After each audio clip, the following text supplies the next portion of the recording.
आरे स बीजेपी अंध भक्ति फैलावता। आरे स बीजेपी अंध भक्ति फैलावता।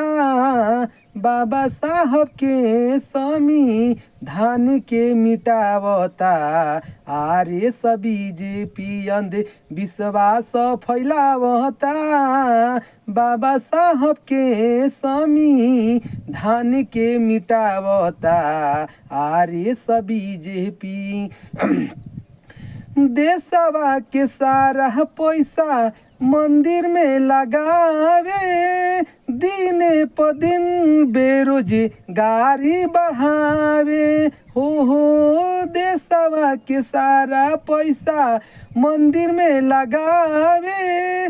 दिन प दिन बेरोजगारी बढ़ावे। बेरोजगारी बढ़ावे। सरकारी संस्था निजी सरकारी संस्था निजीकरण करावता।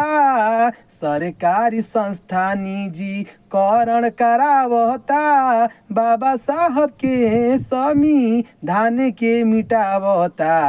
आरे स बीजेपी अंध भक्ति फैलावता। बाबा साहब के संविधान के मिटावता। आरे स बीजेपी सिख ईसाई मिट जाई मुसलमानवा। हिंदू राष्ट्र बनावे के देखता सपनावा।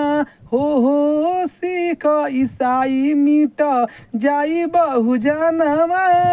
हिंदू राष्ट्र बनावे के देखता सपनावा। देखता सपनावा। साधु और संत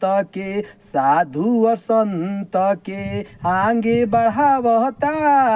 साधु और संत के आगे बढ़ावता। बाबा साहब के संविधान के मिटावता। आरे स बीजेपी अंध विश्वास फैलावता। बाबा साहब के संविधान के मिटावता। आरे स बीजेपी भोटवा के कीमत बहुजन अब की बार देखा दो। संविधान विरोधियन के तू बता दो।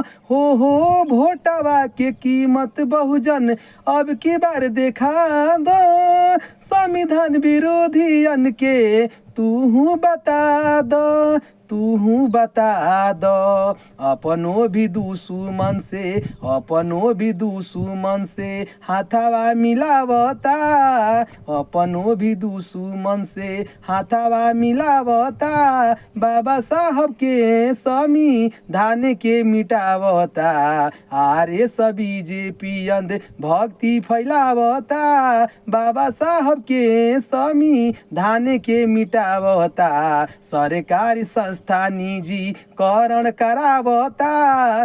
सरकारी संस्था निजीकरण करावता। बाबा साहब के संविधान के मिटावता। आरे स बीजेपी अंध भक्ति फैलावता। बाबा साहब के संविधान के मिटावता।